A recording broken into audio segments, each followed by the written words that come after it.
So real talk here, right? So there's a thread in our private forum right now. I'm glad you went to this. And someone's like, man, I'm basically people are on there venting how they're cracking at the seams. Fitness enthusiasts. First off, I'm sure a lot of people are feeling this way. But if you're a fitness enthusiast, you have a wonderful mechanism to deal with stress. You've probably done it for years. It helps you deal with anxiety. You feel healthy, so you can handle things differently. And for a lot of people, it's been taken away because they can't go to the gym. So now they have to do it at home. Totally different environment, very different challenge. Maybe not as motivating for the person. Maybe they just feel like, oh, this is a bad substitute. So I totally can relate to how difficult it is right now.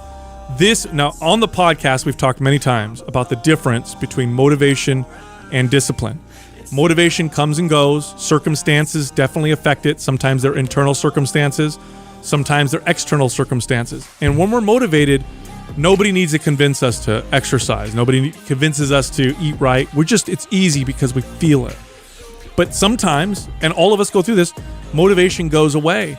And this is where discipline comes to play. And discipline is hard. Motivation is easy. And so my advice to people in this situation is, number one, accept that it sucks. Accept it. Okay, what's the next step now? I'll tell you what I've been doing.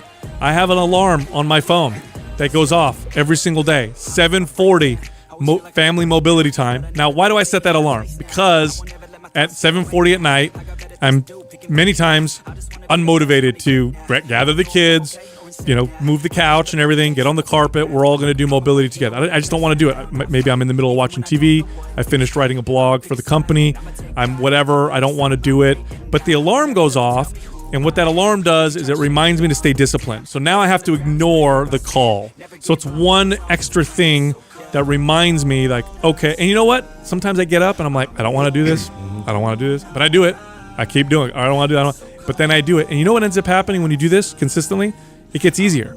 It gets easier. I don't necessarily feel more motivation. It just gets easier to be disciplined when I'm not motivated. So I hate to say that that's the answer because it's not an easy hack or trick, but it is. That's really the only answer. Did you